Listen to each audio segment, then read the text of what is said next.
할렐루야, 반갑습니다. 6월 13일, 6월 두 번째 주 중고등부 예배 시작하도록 하겠습니다. 다 같이 사도신경으로 예배 시작하도록 하겠습니다. 전능하사 천지를 만드신 하나님 아버지를 내가 믿사오며 그 외아들 우리 주 예수 그리스도를 믿사오니 이는 성령으로 잉태하사 동정녀 마리아에게 나시고 본디오 빌라도에게 고난을 받으사 십자가에 못 박혀 죽으시고 장사한 지 사흘 만에 죽은 자 가운데서 다시 살아나시며 하늘에 오르사 전능하신 하나님 우편에 앉아 계시다가 저리로서 산자와 죽은 자를 심판하러 오시리라. 성령을 믿사오며 거룩한 공예와 성도가 서로 교통하는 것과 죄를 사하여 주시는 것과 몸이 다시 사는 것과 영원히 사는 것을 믿사옵나이다. 아멘. 우리 이 시간 꽃들도 함께 찬양하도록 하겠습니다.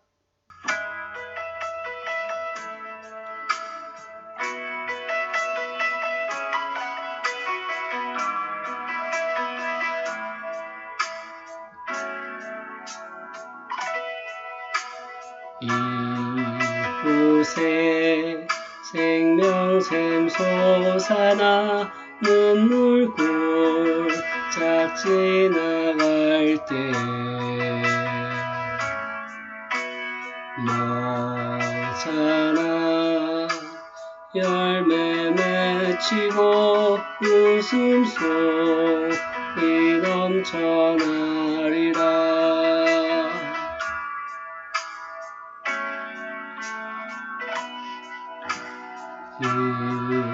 그날에 하늘이 열리고 모든 이 다 보게 되리라. 마침내 꽃들이 피고 영광의 주가 오시리라.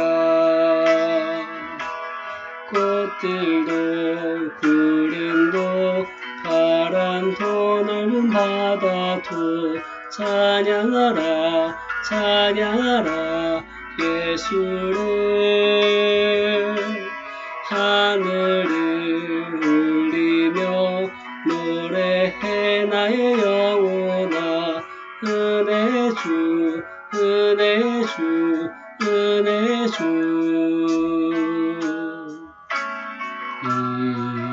이곳에 생명샘 솟아나 눈물 골짝 지나갈 때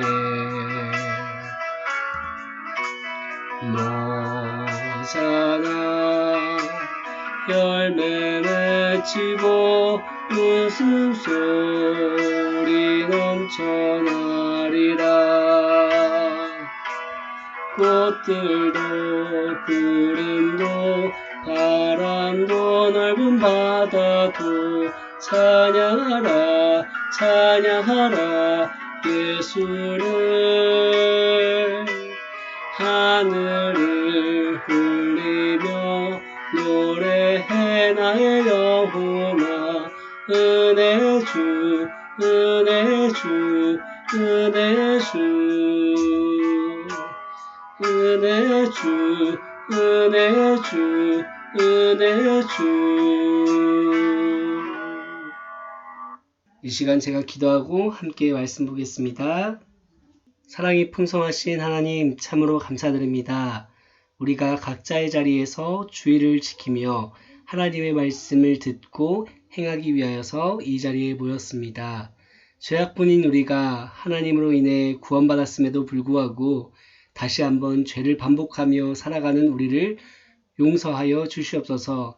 하나님의 말씀을 배워가며 그 뜻을 알아가고 그 뜻대로 행할 수 있는 믿음을 가진 그리스도인들 모두 되게 하여 주시옵소서. 오늘 말씀을 통하여서 예배의 시작과 마지막을 모두 주님께 의탁합니다. 감사드리며 살아계신 예수 그리스도 이름으로 기도드립니다. 아멘. 할렐루야, 반갑습니다. 오늘은 십자가에 못 박혀 죽으시고 라는 제목으로 우리가 하이델베르크 요리문답을 함께 나누며 하나님의 말씀을 나누길 원합니다. 네, 37문입니다. 고난을 받으사 라는 말에서 당신은 무엇을 이해하나요? 라는 질문인데요. 제가 답해 보겠습니다. 예수님께서는 이 땅에 사셨던 모든 기간에 특히 인생의 마지막 시기에 모든 사람의 죄에 대한 하나님의 진노를 자신의 몸과 영혼에 짊어지셨어요. 그분께서는 유일한 화목제물로 고난을 당함으로써 우리의 몸과 영혼을 영원한 저주로부터 구원하셨고 우리를 위해 하나님의 은혜와 의와 영원한 생명을 얻으셨어요. 네, 예수님께서는 태어날 때부터 죽을 때까지 고난을 받으셨어요. 그분께서 하늘 영광을 버리고 사람의 몸으로 이 땅에 오신 것부터가 고난이고 마구간에서 태어나 구유에 누이셨다는 것은 그분의 인생이 고난 자체임을 보여주는 것입니다. 예수님께서 받으신 고난은 육체적인 고난일 뿐 아니라 영적인 고난이었습니다. 자, 여기서 영적인 고난이란 하나님과 단절되는 고통을 말합니다. 예수님께서는 죄 때문에 영원히 하나님과 단절되어야 할 모든 사람을 대신하셔서 그 고통을 받으신 거예요. 이 때문에 예수님께서는 십자가의 죽음을 앞두고 겟세마네 동산에서 그토록 괴로워하며 기도하셨던 겁니다. 십자가에 달리셨을 때 나의 하나님 어찌하여 나를 버리셨나이까 라고 힘들게 외치신 것도 다음과 같은 이유입니다. 하나님께서는 예수의 부르짖음을 붙지 않으시고 철저히 외면하셨어요. 모든 사람이 받아야 할 진노와 저주를 예수님께 남김없이 다 부으셨고 예수님께서는 그들을 대신해서 하나님께 완전히 버림받으셨어요. 예수님께서 이런 고난을 받으신 이유는 우리를 사랑하시기 때문입니다. 우리 신약성경 요한일서 4장 10절 말씀 함께 보도록 하겠습니다.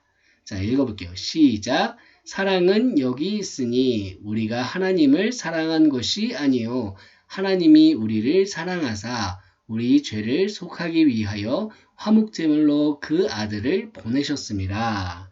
아멘. 자, 예수님께서 우리 대신에 고난받으심으로 우리는 하나님과 화목하게 되었어요. 우리를 사랑하셔서 자신을 화목제물로 하나님께 바치신 예수님의 큰 사랑을 잊지 않는 저와 우리 되길 소망합니다. 그 큰 사랑 때문에 우리가 지금 이렇게 그리고 영원히 하나님의 은혜와 의와 영원한 생명을 누리며 살게 되었다는 것입니다. 우리 다음 질문 볼게요. 38문입니다. 예수님께서는 왜 재판장 본디오 빌라도에게 고난을 받으셨나요? 라는 질문이에요. 답해 볼게요. 예수님께서는 죄가 없지만 세상의 재판장에게 정죄를 받으셨으며 이로써 우리에게 임할 하나님의 엄격한 심판에서 우리를 구원하셨어요. 라는 답입니다. 자, 왜 사도신경의 네 번째 문장에 본디오 빌라도라는 사람이 나올까요? 그건 바로 예수님께서 정죄를 받으신 것이 진짜로 있었던 일이라는 것을 강조하기 위해서입니다. 예수님께서는 실제로 존재했던 로마의 총독 본디오 빌라도에게 사형 선고를 받으셨어요. 사도신경에 본디오 빌라도에게 라는 말이 있기 때문에 그 누구도 예수님의 십자가 죽음이 만들어낸 이야기라고 할 수 없다는 것입니다. 자, 그렇다면 예수님께서는 왜 사형 선고를 받으신 걸까요? 죄 없으신 예수님께서 사형 선고를 받으신 것은 바로 우리의 죄 때문입니다. 예수님께서는 죄가 없으셨기 때문에 사형 선고가 아닌 무죄를 받으셔야 했어요. 본디오 빌라도는 그 사실을 알고 있었습니다. 그래서 예수님을 놓아주려고 했지만 사람들이 큰 소동을 일으킬 것을 우려해서 결국 예수님께 사형 선고를 내렸던 것입니다. 그건 우리가 받아야 할 사형 선고를 예수님께서 대신 받으셨다는 것을 의미합니다. 우리 신약성경 고린도 후서 5장 21절 말씀 함께 볼게요. 시작. 하나님이 죄를 알지도 못하신 이를 우리를 대신하여 죄로 삼으신 것은 우리로 하여금 그 안에서 하나님의 의가 되게 하려 하심이라. 아멘. 죄 없으신 예수님께서는 우리를 대신해서 정죄받으셨어요. 우리가 받아야 할 하나님의 엄격한 심판을 예수님께서 대신 받으셨기 때문에 우리는 하나님 앞에 의로운 자가 될 수 있다는 것을 여러분들 기억하셔야 됩니다. 우리 다음 질문 볼게요.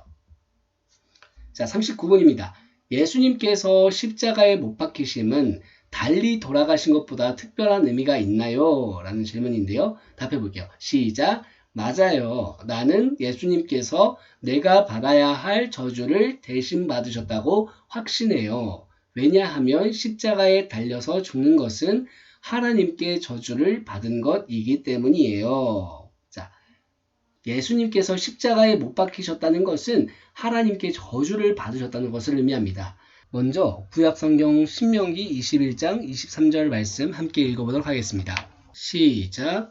그 시체를 나무 위에 밤새도록 두지 말고 그날에 장사하여 내 하나님 여호와께서 내게 기업으로 주시는 땅을 더럽히지 말라. 나무에 달린 자는 하나님께 저주를 받았음이니라. 아멘. 자, 구약의 율법에서는 사형에 처한 사람을 나무에 달아놓았어요. 나무에 달리는 것은 하나님의 저주를 받아 버림받았다는 표시였고, 예수님께서 이 땅에 계셨을 때도 이스라엘 사람들은 나무에 달린 사람을 하나님께 저주받은 사람으로 여겼어요. 예수님께서 당하신 십자가 사형은 로마의 사형 방법이었어요. 로마는 흉악한 죄인을 십자가에 못 박아 사형을 처했는데 그 십자가를 나무로 만들었어요. 그렇기 때문에 이스라엘 백성들에게 십자가에 못 박힌다는 것은 나무에 달리는 것이었고 그건 하나님께 저주를 받았다는 표시였던 거예요. 우리는 우리의 죄 때문에 하나님께 저주를 받아야 할 불쌍한 불행한 자들이었어요. 우리가 하나님께 저주를 받지 않고 구원을 받은 것은 전적으로 예수님 때문이라는 것을 기억하셔야 됩니다. 예수님께서 우리를 대신하여서 우리가 받아야 할 하나님의 저주를 다 받으셨기 때문에 우리가 이렇게 하나님과의 화목을 누릴 수 있게 된 것이랍니다. 우리 다음 질문 볼게요. 40문입니다. 그리스도께서는 왜 죽으셔야만 했나요? 라는 질문이에요. 제가 읽어볼게요. 하나님의 공의와 진리 때문에 우리의 죄감은 하나님의 아들의 죽음 외에는 달리 치를 길이 없어요. 자, 예수님께서는 왜 죽으셔야만 했을까요? 그건 바로 하나님의 공의 때문입니다. 공의로우신 하나님께서는 한 번 정한 법을 반드시 지키십니다. 하나님께서는 사람을 창조하시면서 하나의 법을 정하셨어요. 바로 구약성경 창세기 2장 17절 말씀 볼게요. 시작. 선악을 알게 하는 나무의 열매는 먹지 말라. 내가 먹는 날에는 어떻게 반드시 죽으리라 하시니라. 아멘. 이처럼 하나님께서는 사람이 선악을 알게 하는 나무의 열매를 먹으면 반드시 죽는다는 법을 정하셨어요. 안타깝게도 첫 번째 사람인 아담은 그 법을 어겼고 하나님께서는 법대로 처벌하셨어요. 아담 이후에 모든 인류가 다 죄인이 되어 영원한 죽음, 다시 말해 영원한 지옥 형벌을 받게 된 것이죠. 하나님께서 사람을 아무리 사랑하신다 해도 자신이 정한 법을 어기면서까지 사랑하실 수는 없어요. 하나님의 공의에 따라 사람은 반드시 자신의 죄값을 다 치러야 합니다. 이것이 바로 성경이 분명히 가르치고 있는 진리예요. 공의로우신 하나님께서는 정하신 법대로 처벌을 집행하셨어요. 그런데 놀랍게도 그건 회복을 위한 집행이셨어요. 하나님께서는 사람이 받아야 할 처벌을 대신 받으셨어요. 그러기 위해 하나님께서는 사람이 되실 수밖에 없었고 사람으로 죽으셔야만 했어요. 법을 만드신 하나님께서 우리를 위해 그 법대로 처벌을 받으신 거예요. 이것이 바로 예수님께서 꼭 죽으셔야만 했던 이유라는 겁니다. 예수님의 죽으심이 없다면 우리의 구원도 없었을 거예요. 우리의 죄값을 치를 수 있는 유일한 방법은 예수님의 죽으심 뿐이에요. 원래 우리가 우리의 죄 때문에 죽어야 하는데 예수님께서 우리를 대신해서 죽으셨어요. 우리의 죄값이 다 치러진 것입니다. 앞으로 사도신경의 4번째 문장에서 죽으시고 라는 고백을 할 때마다 하나님의 공의를 만족시킨 예수님의 사랑을 깊이 기억하는 저와 여러분 되기를 소망합니다. 우리를 위해 대신 죽으실 정도로 우리를 사랑하시는 예수님의 그 큰 사랑을 잊지 않고 살아갈 수 있는 저와 여러분 되시기를 진심으로 소망합니다. 다 같이 기도하겠습니다. 사랑과 은혜가 풍성하신 하나님 아버지 감사드립니다. 우리가 받아야 할 저주를 예수님께서 대신 받으셨다는 것을 잊지 않게 하여 주시옵소서. 예수님께서 십자가에서 보여주신 그 사랑에 늘 감사하면서 우리도 예수님을 죽기까지 사랑하며 살게 하여 주시옵소서. 모든 말씀 감사드리며 살아계신 예수 그리스도 이름으로 기도드렸습니다. 아멘. 이 시간 주기도문으로 예배 마치도록 하겠습니다. 하늘에 계신 우리 아버지여, 이름이 거룩히 여김을 받으시오며 나라가 임하시오며 뜻이 하늘에서 이루어진 것 같이 땅에서도 이루어지이다. 오늘 우리에게 일용할 양식을 주시옵고 우리가 우리에게 죄 지은 자를 사하여 준 것 같이 우리 죄를 사하여 주시옵고 우리를 시험에 들게 하지 마시옵고 다만 악에서 구하시옵소서. 나라와 권세와 영광이 아버지께 영원히 있사옵나이다. 아멘.